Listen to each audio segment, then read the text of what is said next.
Hi, welcome to Mark and Amber's Roadside Chat. I'm Amber. And I'm Mark.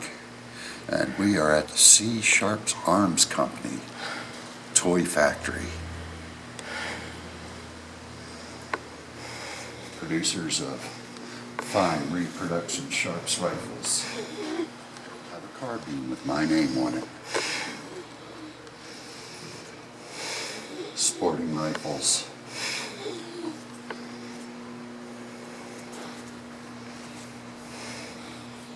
Well, there's a carbine, 50-70.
Custom pieces. Beautiful piece of work. Looks like we have a couple of antiques here and there. Look at that clock. All hand carved.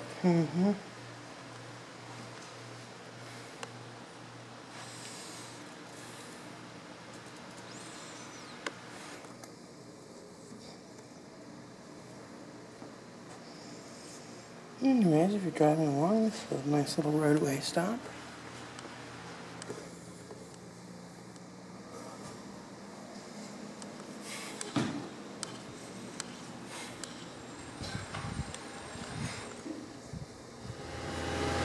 So those are all the same kind of thing?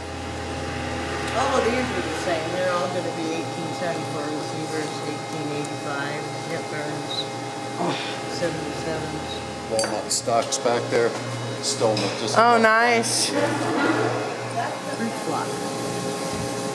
So what he's doing now, he's done up to this point here, and now he's going to clean it all out and profile it. After it's been through that big old CNC? Hand fitting That's it. what he's doing here. Hand fitting it. But it's still got a couple more to go, a couple more hours to go. He's just deferring it for what he's Just probably between steps. So that's what it starts out, those big chunks of metal? Yeah, it was a square, one by one. Is that, what is that it's squirting on? That's coolant, it's water, and then specific kind of stuff.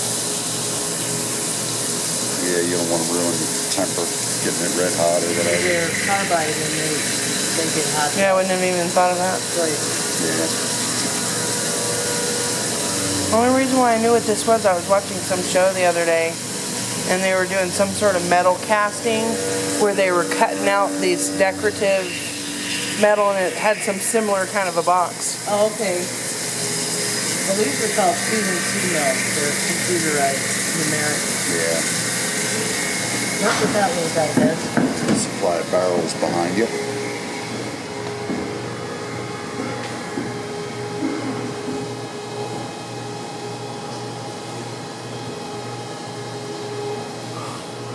So does that only do the chambers, or does that actually do like these as well? No, we get our barrels from Green Mountain. Oh, okay. Oh, interesting. For now, we are. I think John bought out Badger Barrel Equipment. Because Ernie sold the guy that used to run Badger Barrel. So I think we're going to start making our own barrel. That's what I heard. Badger, both specialty manufacturers for barrels. Huh. They Yeah. make all kinds of specialty stuff for target and muzzle loaders, you Look name at it. that rubbery They, thing. Ernie sold, the guy that had Badger Barrel sold it to a different company, and they're what military stuff. Huh? Okay. So the little guys are pretty much Yeah, they're going for the money and the money. Well, Yeah. little guys are going to become non-existent. It seems like. Well, That's there's- what they're trying to do. but- Yeah, there's a slew of Well, not just that. I mean, but a lot of finding new people that go into the industry. Absolutely. But there's a Yeah. slew of, I was going to say, old school gunsmiths out there that do a lot of stuff, and Yeah, but they're only so old. Yeah, and if they don't have anybody that's all the next generation, they got to build the ARs. well, I'm beginning to worry about this next generation. Talking about that going down the road. You know, they want Trying to get a to play high on school computers kid and don't have skills. Well, we were talking about how commercialization has pretty much, disconnected any kind of, learning through bartering. Like, I've got Yeah. this, I need this. So you don't have that connection where you're getting from what you need for different things. That's right. It's just commercialized, so. Well, and kids today and young adults don't talk. I thought so, because I seen tailstock, so that makes the butts of the. That is what we put in there. I can only put a 3-foot piece in there, but then I can run as many parts as I want. So I can check them and make sure they stay in good control. So they stay pretty close with this hog machine. We don't keep them within a half a pound. Look at that thing, that looks like it does everything. Milling machines. Yeah. Oh, it's not a press? No, they're machine shop. They do a lot of milling, which will give you flat edges and Oh, okay. stuff like that. Use that pretty much off of the barrel. When you get the barrel, then you gotta thread them, Oh, okay. dovetails in them, Yeah, like okay. that. This here is a Chamberlain. A what? Chamberlain, that's the caliber. Oh, okay. So that fixes whatever bullet you're gonna shoot? Yep, that. Well, this here determines what. That determines what, like a 40 caliber. Yeah. So it's already like close. And then it gets rubbed out like 42.5. They don't have a finish rate. You got to do the channels as well, whatever caliber. Yeah. Yeah. Very precise. Oh, yeah, well. And we're so glad they're very precise. Yes, we are. We are ecstatic. All I do with that is slot screws. Hey, Hold on. there's more wood. Yeah, they got wood all over the place. That's the English walnut. Nope, that's black. Huh. American. It's the American walnut. American walnut. So you use the English on the What's better the- pieces, or Well, yeah, what's the difference between the the English walnuts? is prettier? Is it? So, I think it I is. think it is. Yeah, I'm a woodworker. They're, aha. See, and it just depends on Yeah. the, Do you have a some of it comes from Oregon, California. Yeah. So you order it and they just mail it? There's a guy that actually. There's a walnut specialist in Oregon. I found him. He's got Okay. Claro walnut, What's that? West Coast walnut. Gaps is gonna be, so you can't even tell. Yeah. Takes them each a day. And is that machined as well, or are the stalks done by hand? These are done on a machine. Okay. But now But the rough rest cut. of it's, Yeah. they're just rough cut. The rest of it now is required, a lot of hands-on. Loving work? You love your work, Definitely. John? Yes, I do. And we appreciate it. It's All the time and love that goes into these things. a lot of fun. They're all different, every one of them. Yeah, they pretty much are, aren't they, John? The gallery downstairs that they just Test it? Trust them. fire. And then when we get off station, they come up here. And then we And then they come to our hand. It is the 75. It's also got the transfer bar in it. Okay.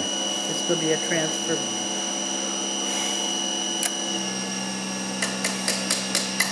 Okay, yeah, that looks a See, little it's bit gonna different hit than the this. 74. Yes, it is, but it's Okay. still got the same, the transfer bar.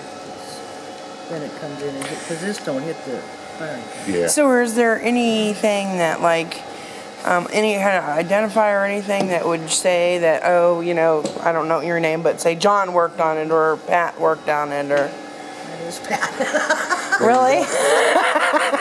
Then that's John. The originals had stamps on the stocks when they made them for the military. They'd have the initials of. Well, I know, but do they different know workers now and who might have inspectors. worked on it? I mean, because I imagine like I don't think years they put later any they come markings across a on it. piece that, oh yeah, I actually remember that or something like that. Well, they take turns, so actually they can. If a gun comes back and it's not right, they can go through the list and find out who actually did the work. Okay. So, Sounds like Just by the registration number or whatever? they don't, just by the they serial don't stamp Yeah. them like the old days by the Yeah, well, that's why I sandbag. was wondering if they did something like that. Yeah, we do. We stamp Oh, the do you? serial number. Okay, Yeah, we've got cool. a serial number. No, she said they stamped the serial number, Oh, not. yeah, I meant the, like. He the meant who inspe- might have worked on it or Yeah, the inspected it or No, whatever. but we do put the Yeah. caliber and the serial number Oh, on yeah. there too. Right So there. how many of these would you make in, I don't know, a month? From, you know, probably do- beginning to end? Once we get all the polishing and whatnot and they get cased, we usually wait for 10 to 12, so it's about 20 to 24 generally. That might get the receiver's case. But then there's like this, it's probably waiting And I'm for a sorry, what does barrel. casing mean? Casing Just is putting it all this. together? No. No, Oh, the- it's color casing. It's Oh, a okay. special hardening and finishing process. Okay. Right. It's, Or she So was basically talking the parts are all like in a box somewhere until they get we have cased? a big inventory, yeah. Okay. well- after they remember the steel blocks, Yeah. they were just white steel, Yeah. so to speak. Yeah. And she was talking about the bluing and all. After The they get all the blue, that's what pieces this is. finished, they'll blue them and Okay. case harden them. And they then usually, there's I little expect they'll put pieces. them in a vat altogether, And then So there's you do all that chemical stuff Including with it the here? chemical stuff. including So the screws. what kind can Including you do? screws. Can you do it all like the chrome and the, I don't know all the Yeah, they don't different. do chrome. They've got, We got 8620 for the receivers and whatnot, and then we use 4140, which is spring blued. Okay. This is, and that's charcoal pack hardened. And then this receiver is color cased. Oh, okay. they do something called a French polish or French finish French too. gray? That's, yeah, French gray, that's it. Which is, I don't know, like pewter in color. Like Okay. that. Oh, there you go. Yeah. Okay. Yes. Yeah. I would have thought that was chrome See, we cased it, and then it gets or stripped. whatever. I like that finish. Yeah. So do I. Polished, You know, because a yeah. lot of the old military arms, originally, they didn't blue. Yeah. They were like this, weren't And that kind of replicates it and still, you know, finishes your metal. So is there a purpose, a different purpose for each finish, or is it just about looks? Looks. they? Looks, Looks. as far as that is, yeah, it depends on what somebody wants. Now this is an original. Oh, Oh wow! Look at that stock. my. Yeah. Pretty. Yeah, that's a pretty gun. Yeah, it was custom made, wasn't it? Yep. This is one that we've restored. I really like how Oh, this you're stock restoring is. too? We've Wow. restored them too. Can I touch it? Sure. Thank you, because I That would looks really like like a to. 1885 there.